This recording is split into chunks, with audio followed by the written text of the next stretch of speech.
Welcome to the Express on Purpose podcast. I'm joined here by Uria Tsur. Pleasure to have you on the show.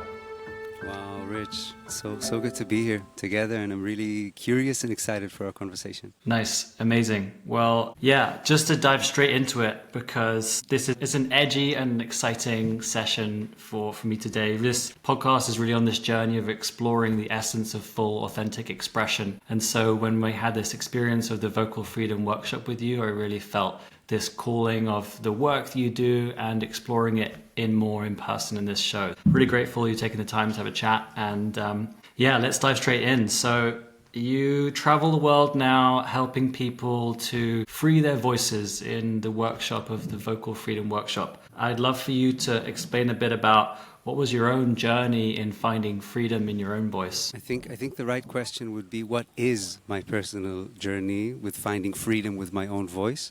Mm-hmm. And the realization that no matter how long I've been on this path, it's always an intense experience to express myself. Right now in this podcast, on stage, in a circle, guiding a workshop, it's always so much to handle. And realizing that and shifting my center of attention from receiving a certain result into really embodying what I'm going through and taking this in as personal work is what is birthing everything that I do in the past decade and more. I was always loving music. Yeah, music was always a kind of a way for me to express myself. I loved singing with the radio as a child, traveling the world with a guitar on my back, and somehow I had a few doors opening that led me into a situation of me sitting up on a stage with a guitar and performing. And this helped me realize, wow, there's something very profound happening here. Beyond the fact that there are ticket paying audience and me on stage in the light playing music, and there is a vibration that is being built between us. There's a portal of meeting oneself, of spending time together. And then once I came across singing circles and this format of sitting in a circle and singing together and having it in a little bit more of a ceremonial flow, I just got blown away, and this became a passion of mine. And in the past 12 years, I think, even more, 15. I've been leading more and more singing hundreds and hundreds of singing circles, and this is still my teacher in how to meet myself, how to meet the mutual space. Yeah, so that's beautiful. a little bit of my journey. Yeah, thank you. There's one aspect of that I really enjoyed about your workshop, which was you authentically sharing the tremble of the voice of where you were at in terms of kind of activation and this nuance of excitement. And I always remember there was Bruce Springsteen. He was always saying that he would basically throw up before every concert, and it wouldn't matter how many he's done, he would just throw up before it. And he would just say, right, that's me being excited. I'm going to throw up, and I'm going to go out on stage and just perform an amazing performance. And I feel like a lot of people, myself included, are trying to get to this state of confidence such that we don't have that nervousness. But it seems to be, from my exploration with a lot of experienced and profound teachers, that it's really working with that excitement and the tremble and the nervousness that is the nuance between someone who's very skilled at working a stage and someone who's kind of novice. And it sounds like that's your continual journey as well of working Definitely. With those experiences. It's to work with that, it's to be grateful for that and to celebrate that, because it really gives me vocal abilities that are not available to me usual. In the same way that our conversation holds a space for me to go deep into this exploration of what is vocal freedom, what is expressing ourselves really and authentically. And in the same ways, every time I hold my guitar, I step into facilitation mode, I receive a space that is holding my journey and allowing me to go so much deeper into this teaching. And the trembles of my voice are opportunities for me to express things that are usually not available. and are so beautiful as all the parts of the human experience are. So let's dive into that. So they're usually not available. What does that mean to you in terms of where they are before and where they are during and where they are after of this access to these different states of vocal expression? How deep into spirituality I should go there? Let's go as deep as you want to go. Let's go. Yeah. Okay. So I see us as a field of consciousness, and when I'm by myself, I have the form, the body, the experience of life, the skill, everything that I carry. Right now, between the two of us, there is another field. There's your experience and wisdom and skills and presence placed on the table between us. And when I speak into this container, specific words will be chosen that are according to our mutual presence, to your presence, to my presence, and to our relationship and to the way that we connect. So there's kind of this living entity between us or surrounding us that is a greater sum of our participation. And when I speak into the mutual space, I am a voice of that, and I get to be a voice of something that is wider and vaster than who I am usually. So I know myself when I'm driving the car. I know how I sing. I know how I sound. I know myself when I'm walking in nature and excited. Okay, this is also it's me and this piece of nature that is communicating through me. The nature is activating me in the same way. Yet I think the real medicine for us is to learn how to tap into this collective presence and collective wisdom and collective ability as people, as a society. And this is my real fascination in everything that I do. Music serves that. Music is holding all that within a harmonious space. And for example, right now, there is this space also between you and me, and also between us and the people that will hear this in the future. So we're kind of intertwining present and future into this moment, and the words belong to that too.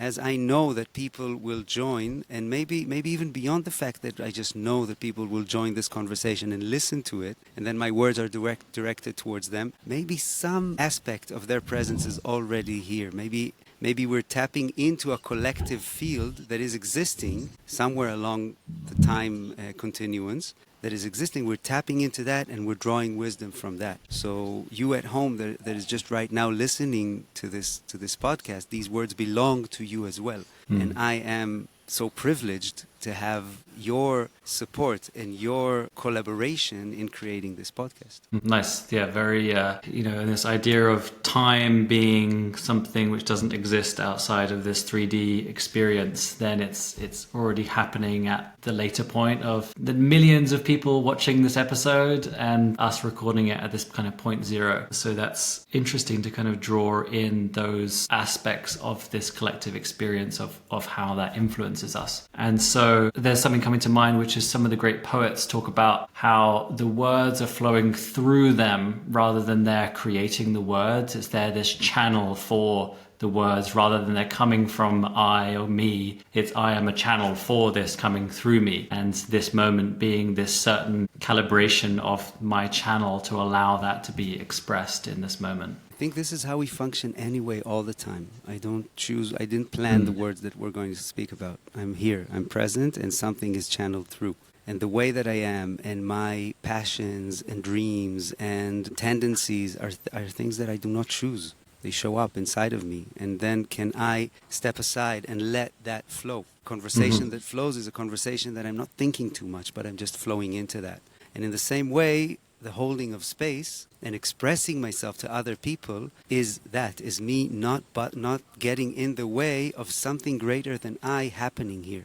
And I think this is the major passion that I have in my work nowadays. What is vocal freedom? Vocal freedom is the freedom to be myself and to be my altered self as other people are looking at me, listening to me. It's the freedom to lean into that and let that express itself without me getting in the way, trying to be in control and then stumbling and being awkward about it.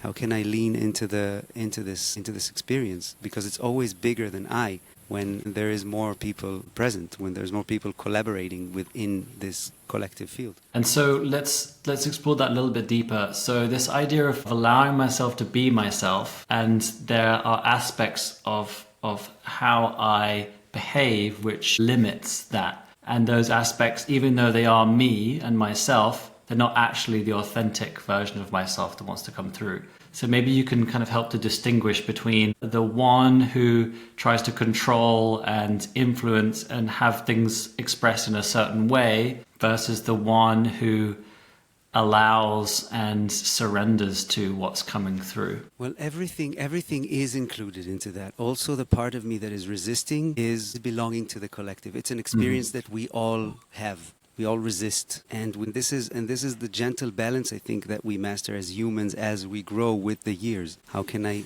lean in to life and still be active? And that's an art that is beyond me. I can only lean into that every time and just embrace everything as the human experience that I'm having right now, and embrace everything as relevant for the people with me. So even if I'm struggling right now while singing in front of other people, this struggle is something that wants to be expressed. It's something that is beneficial to be expressed into the mutual space. And then how can I weave a little bit of this into my voice? How can I use more of my everyday expression, which is the music I use behind my words? This is what we practice from day one. We practice speaking, right? And this speaking is, we do not speak like this all the time. We speak with music. And this music is our mastery to transfer information, to transfer information that is vaster than words. Words are very limited. So how can I weave some of that? So right now, if there's this fear inside of me, will I find the right words? Will I manage to pass over, to hand out this concept of vocal freedom, of collective consciousness, of devotion to embracing more of the human experience? I don't know. And I have fear with not knowing. I'm meeting my judgment, I'm meeting my attachments, I'm meeting all of myself. And can I weave some of that into my voice and bring more authenticity onto the table between us? And this is so I'm creating spaces for us to explore that, and then everything is welcome. Everything is a part of that. It's not about reaching a certain point where I can sing like a... No, it's about leaning deeper into presence, into mindfulness and attention and loving awareness. Yeah, beautiful. So what does this idea of full authentic expression kind of mean to you in that then? And in relation to how we can be inauthentic, but the inauthenticity is actually authentic because of it being the resistance. Yeah. So the whole thing is the struggle between, it's the tension between polarities. There's a potential of where I think I should be, and there is where I am, and then there's this tension between them, and this tension is what I am. This tension is what's going on right now. And can I just express? Can I let go? It's constant. It's not that I've arrived into a place that I let go, and now what I'm expressing is a let go expression. It's I'm inviting people into an ongoing process that is infinite.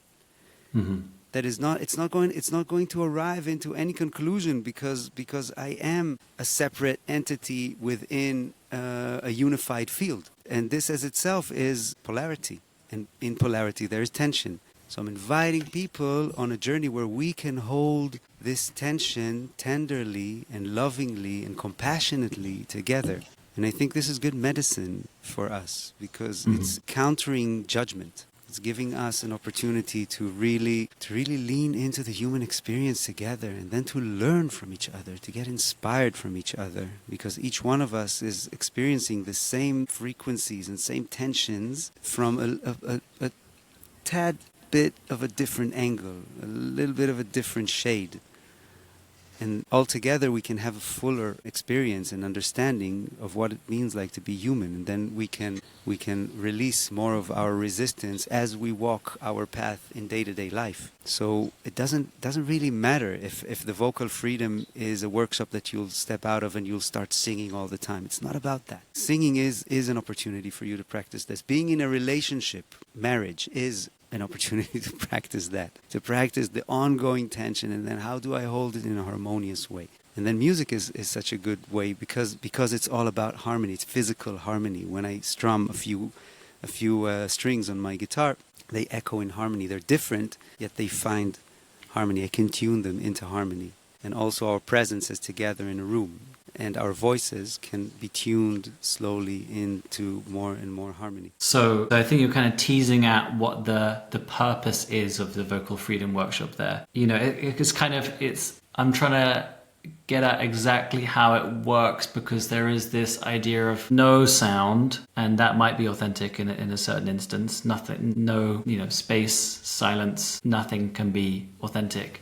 There's also this idea of authentic expression, and then a potentially over-expression of when someone might be trying or shooting themselves into, I should sound like this, and now they're kind of pushing further. And to be able to then recognize that and allow that to be this dance then back into their own authentic sound, to find this unique harmony that comes out of each individual person. And so with the vocal freedom, what I'm hearing here is this allowing of all of that to be, rather than to find the middle ground as kind of perfect or the way things should be. Yeah, it's all there anyway. It can fight until tomorrow. It's there. So how can I find a way to how can I find the point of balance in between all of these different elements that are happening inside of me simultaneously? I think that's the main thing. And then balance is something that you don't reach and then you can rest. No, it's a place that you always work towards. Think yourself as the swinging board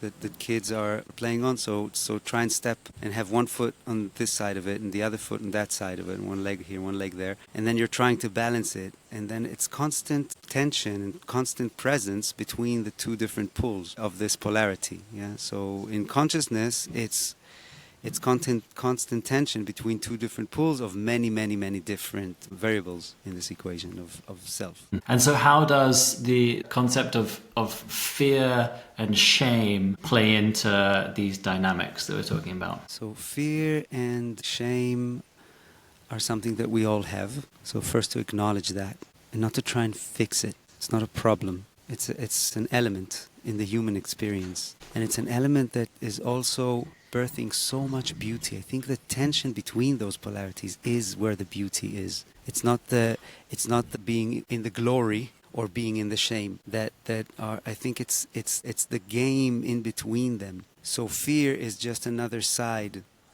of faith, trust, love. So it's just another side, and shame is another side of pride. And pride can be, I'm talking about the good kind of pride that is generous. It's like I'm proud of what I have, I'm generous with it. Or I'm ashamed of what I have, I'm kind of keeping it for myself. So I see this as and through music and voice, I get to tap into these. And when I tap into shame, if right now I'm feeling shame in the workshop, I'm offering people many opportunities to sing in the presence of others and to tap into their ongoing experience. And if the ongoing experience right now is shame, so I can sing from my shame. And singing with this substance high in my awareness allows me to explore that and to learn about this. Usually I'll meet shame and I'll be like, no, I'll push it away and I'll go somewhere else. But when I sing it, I can linger with it, and then I get the teachings of it. I understand more about the nature and maybe the emotion that is underneath it, or maybe a forgotten experience that is activating me. A lot of trauma rises to the surface doing vocal work. No drama, there's trauma. Yeah, it's something that is very in all of us, and it rises once with our voices. When we sing a certain substance of presence, emotions rise, and I can sing them, and I can also liberate them. I can also let go of energy that has been stuck there in the darkness. Yeah, so I can use this also to liberate stuck energy. Yeah, I guess there's a nuance coming up for me here, which is, although you're calling it vocal freedom, there's a lot of studies which show about human communication of words being something like 10 to 20% of what communication actually happens, and a lot of it being body language and tonality. So within this idea of vocal, what I'm understanding is encompassing all of these different aspects to it. Yeah, and I think the main element is freedom. Vocal Right. is the instrument, is the tool that we're using, because it's such an amazing tool. It's the most authentic expression of my physical body. My voice is colored by the shape of me. So it's an amazing tool to tap into the depths of self. And then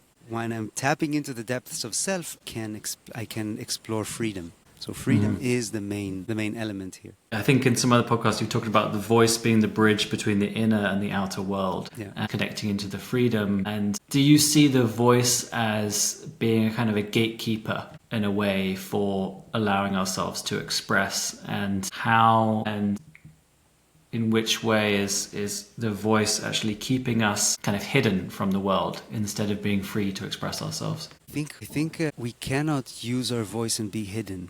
When you hear someone, you see them. With your presence, you see them. You see that their sound is reaching to you. And maybe I can try and hide stuff, yet the root of my sound is myself. And this is carried in the airwaves and reaching the other person. So the hiding is not speaking. The hiding is not singing. The hiding is keeping my voice to myself, because I know that when I will express myself, I will be seen. Some deep part of us knows that. Even if I believe that I can hide myself really well, there is a level that I cannot hide. And a good enough listener will see me. And then we keep ourselves inside. And this is why a lot of freedom is, first of all, embracing the self, the human experience as I am. And this is also something that you cannot reach, and that's it. No, I've embraced myself. No, it's a constant. Myself is constantly changing. I'm a flow of energy. I constantly change. So I constantly have new areas to bring in and to invite into compassion, into acceptance. So yeah. So freedom. It's like to. I cannot use my voice and conceal, really. I keep having this little voice in my head which is basically telling me to go more personal from my own perspective with this and kind of explore it with you. And basically I have a desire to put myself out there more in the world, to show up more authentically, and to allow myself to take up more space and to really, I guess, market myself, but just to share my own wisdom. And on my own journey, there's been a lot of resistance to that in various different shapes or form. The foundational resistance being like a lack of energy. I just feel kind of depleted or kind of small in relation to the task, and then I have no energy to do it. So I'm curious of what your thoughts are with working through these energies and into this next stage, because there's a part of me that loves to sing. I love to sing in the car or in the shower or by the river. And then when it comes to singing with people, suddenly I switch into this like other version of myself. And the same thing happens when I switch into recording videos. Suddenly my voice changes from this lower authentic pitch up into and now I want to tell you about how I'm going to be talking about the things I do and sharing. And so I'm curious if you can support me or guide me right now in this moment or in general of working through that, such that I can allow myself to just share more, and I can allow myself to be myself. So I feel like that would be amazing to explore that with you. Rich, first of all, thank you so much for bringing this level of authenticity into this conversation. This is so precious for me and for us right now, and for the people that will hear this and listen to this. And maybe the second thing that I will say is that I resonate. I know this place that feels like it's like holding myself back. I want to bring more of myself into the world, and I constantly feel that I'm not bringing enough, that I'm still holding back. It was like earlier on I was saying, I don't know, should I go into spirituality? It's a real place that I'm afraid to be judged. I'm afraid to be mocked, to be cast out, you know. And I think it's an innate human fear that we cannot shake off. And really, this is not going to disappear. So let's put this and be with this for a moment, and then realizing that I'm saying, okay, my life can end tomorrow, and this makes who I am right now the best version of self the universe has ever made. Yeah, the best version of self that God has ever made is right now in the form of rich Adrian-Smith sitting on this chair, and this is it. And my judgment towards this, my thinking of, no, this is not, it's not really enough, it's not really, is the ego trying to be in control. Say, no, I know when it's going to be enough. Universe, I'll tell you when it's going to be enough, and then I will. But that's ego. And just to recognize that, to recognize this element, and then to say, okay, I'm invited to bring my song into the world with this part of myself, with the part that is afraid, with the part that is not ready. I'll never be ready. Yet when you step in, it happens, and you become ready because the people that you share towards, the people that you are. A moment before we made this podcast, I was getting all the sound ready last minute, and then I bumped into a cacao cup, and everything became a mess. And I was like, and I felt so not present. Yet once we started the conversation and I stepped in, I already have enough experience to know that once I'll sit into this situation, I'll be okay. Like having a horrible day, and then a good friend shows up and says, hey man, I'm having like an extremely horrible day. Can you please help me out and listen for a moment? And immediately I align. Where did this power come from? The space you hold, the space you share into is holding you and will give you, and not a moment before you step into the position of the speaker of the collective. Once you open your mouth as a speaker of the collective, you will be held by the collective. And it takes faith in that, and it takes authenticity, really acknowledging, okay, this is who I am right now, this is how I'm arriving into that. And then with music, the way that I will work with this is I will say, okay, this experience that you're describing of you sharing yourself into the world, maybe tap into that. Let's find the music in that right now. How does this color your voice? If you would give a short melody, just an intuitive melody, try and weave that element, the fear that you're describing, the judgment that we all know. How would you weave that into the texture of your voice? And then we can make music out of that and linger in that and find beauty in that too. And if you feel like it, we can try it now. Yeah, let's do it. Yeah. Yeah, I mean, I loved this experience at the Vocal Freedom Workshop, So yeah. If you have echo cancellation, I think, a button there. If you can tweak that, tap that off. Speaker, I can obviously edit this part out. Cancellation, where are you? For me, it shows up just next to I can see our two cubes, and then on the right side there's echo cancellation. Like there's a little green thing that shows me my volume. Let's see the green. No, let's try it without.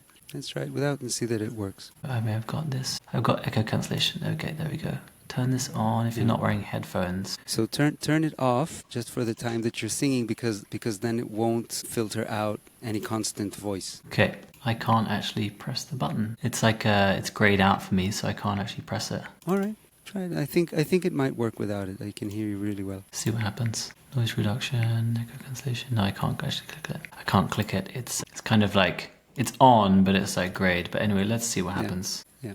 So anyway, what I'm asking you to do is to tap into this. You know, that to bring your voice, to allow to bring your voice, your creativity into this moment right now, in this experience that you've described that we all know. And then try and tap into the texture of that. And I'll mute myself for a moment and give us a short melody that rises from there. There's a pitch in my throat that I can feel that I kind of doesn't want to be touched somehow, and I'm kind of exploring getting to that place. Yeah. It's like in my head. I don't know. It's hard to explain it. It's like the vocal cords can go up, and then there's a part there that's like deep inside. This is exactly the area that you're invited through the voice to explore and to find. And let's now take this into a place of everyone, you that are right now listening at home to this podcast. Let's take inspiration from Rich's song and his description, so we know what is the human quality that we're exploring here, and take a moment and try and sing into that. Look at a place in your life that you wish to bring yourself out more and to share your gifts and your passions with the world, but you're holding yourself back. And then try and play with this quality. I'll hold a couple of chords that are where you sing. So Rich, you can mute yourself too, and we'll sing that. Now in the conversation, Rich, you have to mute yourself, or else we cannot sing. There's latency. But definitely sing where you are right now. In the same way that I'm inviting all of you at home right now to sing into that.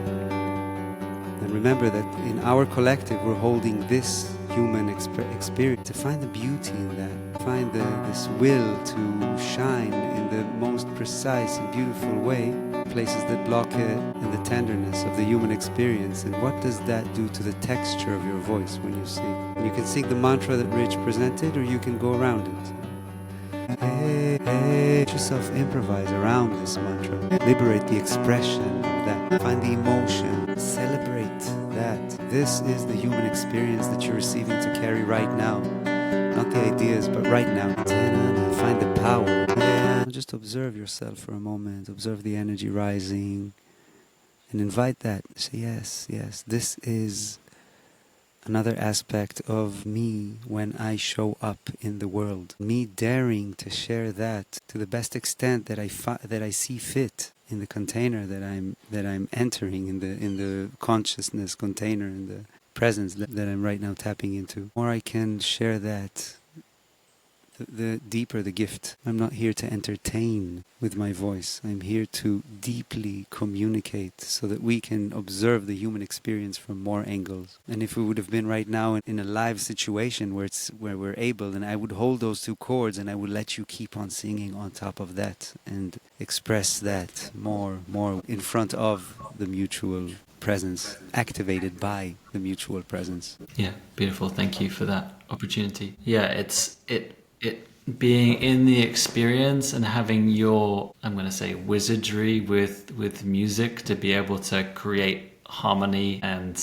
music gives a certain level of, I think I'll call it safety, kind of reassurance, which is kind of the fear to start with. It's kind of that the fear of, as we talked at the start, of being rejected is dissolved when you're being held in the musical reflection. And it's a beautiful experience to realize, oh, that sound that came out of me can now be woven into music, and experiencing it. And for me, with shame, being able to put the thing that you're ashamed about into the spotlight dissolves some of that shame, because now shame can only be held when it's internal. It's hard to be ashamed when you've expressed everything because people are there and they've given their opinions of what it's about. So now you just feel into the other emotions. And so it feels a sense of relief in me right now. And yeah, then touching into this, I guess, a sense of power and possibility that comes of, oh, if I can go and make a sound like that and create music and have it recorded in a podcast, what else is possible? Rather than I'm afraid of saying it to start with. Thank you so much. And I just want to add that I could tap into a slight amount of what you brought. I was inspired by your voice, but I encourage you to listen to your own voice when you were singing before, and to hear all the beauty and the shivers and the ripples and the crackings of the sound of your voice there. And I hope that you can listen to it with the same amount of appreciation that I did when I was listening to your voice. Because the authentic, what you're bringing, right? I can speak about this conceptually, yet you brought something that is a real experience for you. And then we can really lean into that together. So by bringing your authenticity, for some reason I hear myself twice. Okay, I don't hear it. Yeah, okay.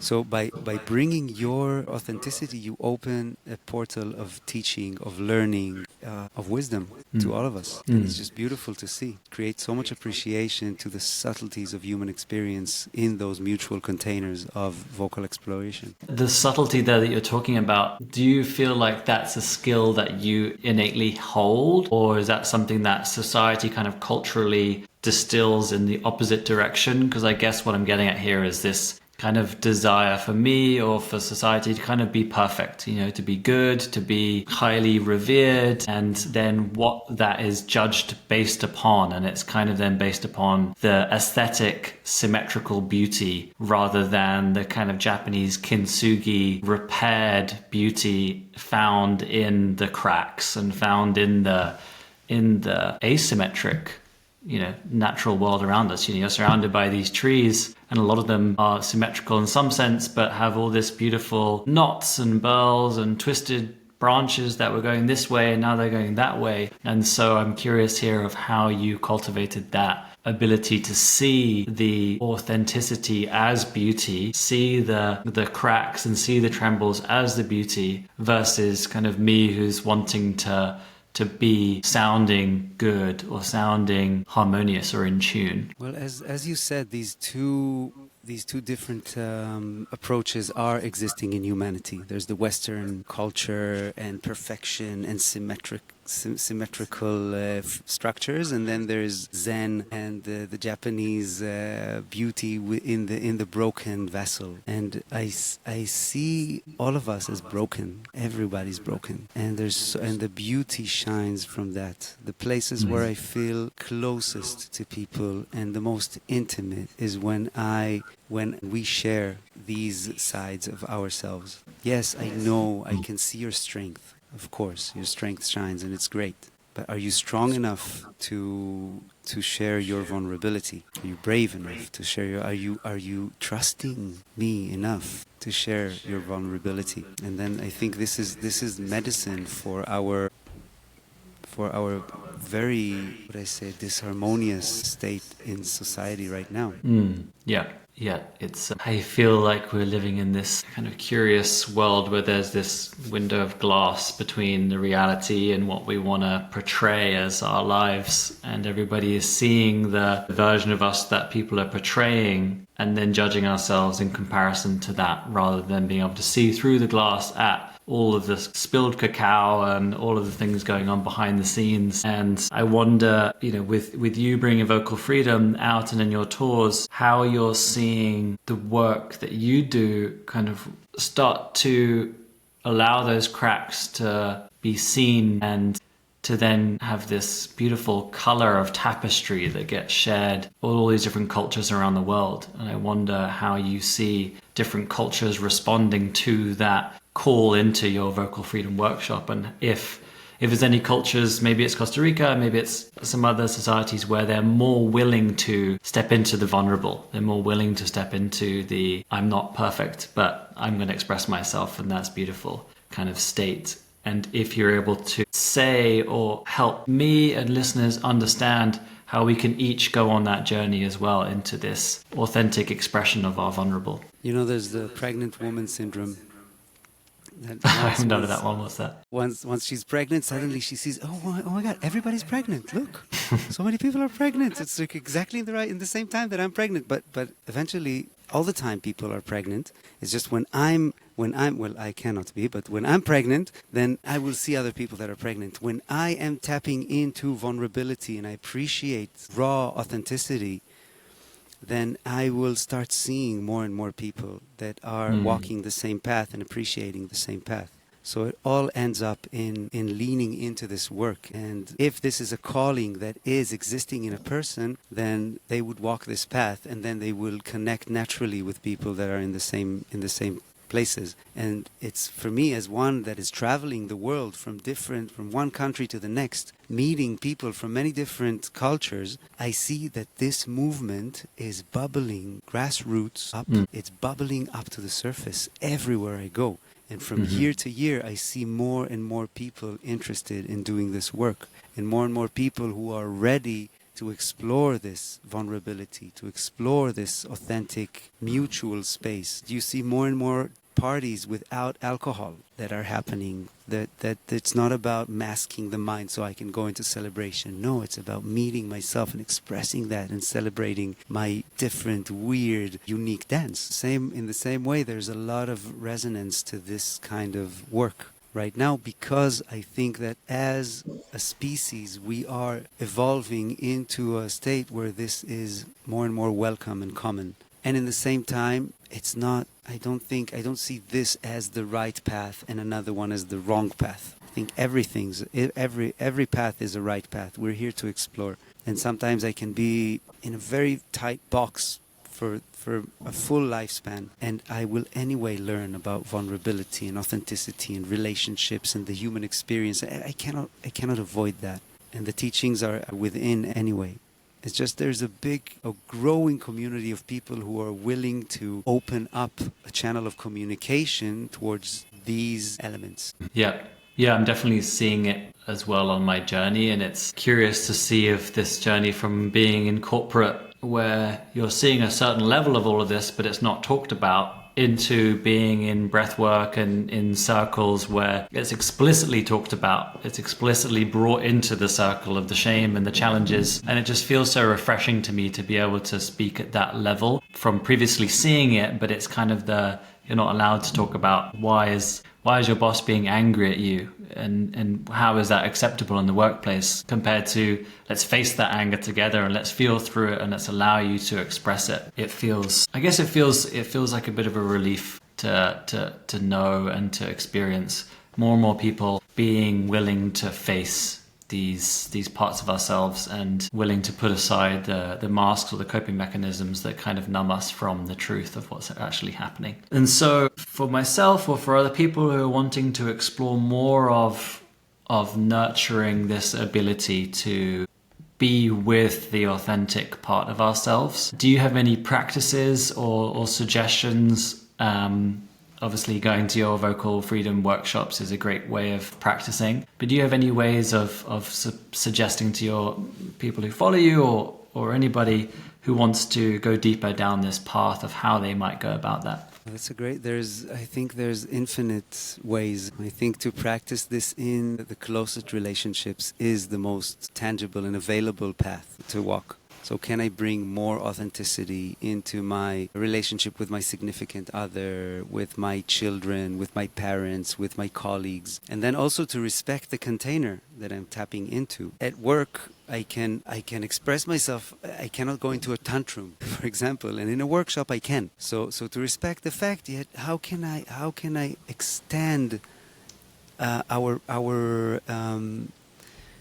the element of authenticity and vulnerability in our relationship just a little bit? How can I reach the edges and go just a little bit further so it doesn't break a contract, an unwritten contract between us, yet it does invite us for deeper authenticity. So nonviolent communication is an amazing tool for that. And then for the personal scape, I would say to sing my emotions, to go into when I meditate or when I take a moment for myself or on a cigarette break. Yeah, not encouraging anybody to smoke, but whatever works for you. So if you have a moment there that you're by yourself and you can just explore how to ask yourself authentically, be radically authentic with yourself. How am I right now?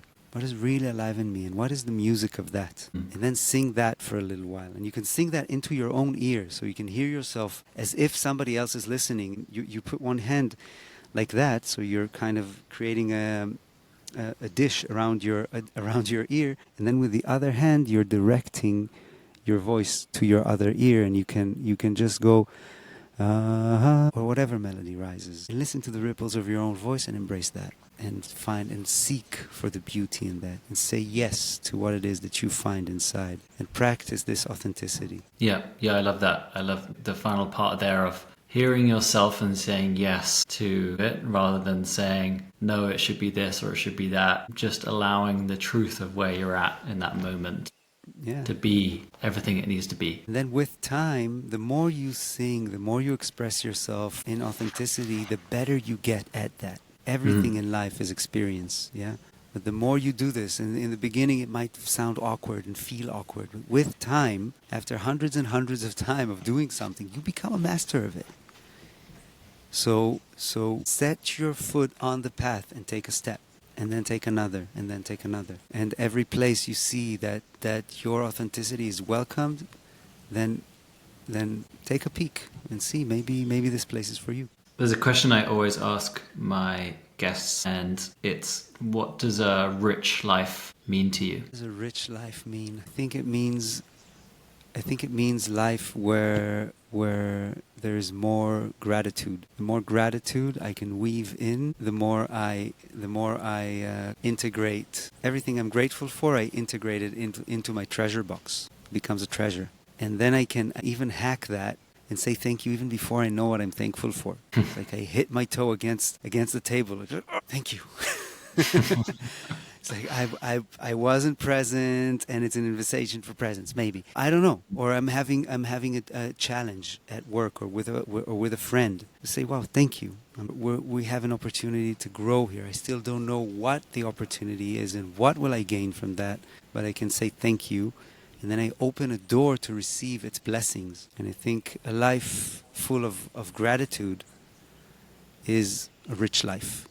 Yeah, and it's unconditional, beautiful. because you can live in the most amazing house and you won't feel abundance. You can live in a tent in somewhere and feel like the richest man or woman on earth. I think gratitude is a key for me. Nice, beautiful, well put. It seems like a perfect view onto this line of work, because then there's really that gratitude around the authenticity of what's being expressed in that moment, and being able to see the beauty in it through a lens of gratitude. And I just happened to stub my toe yesterday and it really hurt. And in that moment, I didn't swear and I didn't shout, but I went like that. And my son heard me and he goes, "Daddy, why are you making that noise?" And I told him I stubbed my toe. But the lesson there was actually, I was showing him how you can be hurt without having to kind of scream or shout, and it gives him an opportunity to learn. And so there's always these pieces that you can be grateful for in these struggles. And so it's a good little anecdote there that you shared, which I immediately naturally wonder what would have happened if you would have took this and make it into music. Yeah. Oh, there's so much juice in it, because it's a heightened space of experience, and you can harvest. It reminds me of I was sitting in a ceremonial circle around the fire, a full night musical journey with a bunch of friends, and we were all in deep meditation.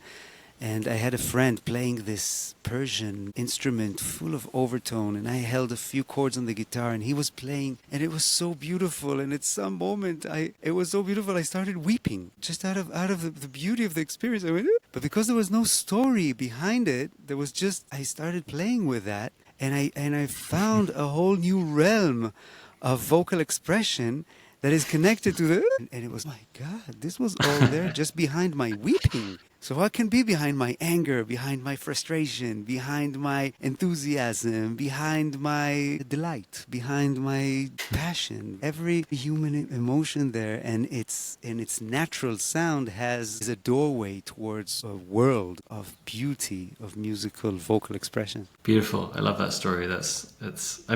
You have such an amazing gift to weave sound, but I'm definitely going to explore and experiment with harmony can come out of these different sounds that I create. That's a lovely invitation. Final question as we wrap up here is, if you just had this one moment to share something with the world, and this is what you would be remembered by, what would be that lesson or that little thing you want to share? We are all in this together. There is no them. There's only us. Beautiful. I'll let that just sink in. And finally, I'd love for you to share about how people can find out more about your work, where's next on the tour, and how do people start to go on the vocal freedom journey? So my offerings are pretty global. I'm touring mostly in Europe, and then already planning for Canada next year, and more of Costa Rica. So you can just go on my website and find it. And then I also offer, there's a growing community online. And once a month we gather to do this kind of work and these kinds of insights held between us. It's called the Vocal Freedom Online, and it happens on a Sunday once a month. And it's a subscription, very, very, very affordable subscription for just people to join and have this sort of practice into that frequency, because it's so easy to forget. Still, the majority of our world looks at music as entertainment and is into perfectionism, and it's closing us down. And vulnerability is something that is weakness still in most places. So this space is a space for us to meet with a bunch of people around the world and to see that we are in this together. And here you can see a sister from Germany and a brother from Israel and another one from Costa Rica and one from the States and one from Canada and one from Holland. And we're all holding a very tender and loving space to explore the music that rises from the human experience. So this is also something that is happening, and I would love to see you there. Yeah, beautiful. Well, thank you so much for sharing that. I'm definitely going to sign up and join that. Well, thank you again, Uria, for your time and for supporting me on expressing that journey and giving a little inspiration of creating the beauty out of the struggle and the strife, and how that's always possible with a lens of gratitude into the moment. So yeah, really appreciate you and all the work you do, and we'd love to see you again in person sometime soon. So thank you. Same here, Rich. Thank you so much for such an authentic, real, friendly space for us to explore this conversation in this field. I really had an amazing time. Beautiful. Great. Well, I'm glad to hear that. And I hope you enjoy the rest of your day in beautiful Costa Rica. I'll do my best. Thank you.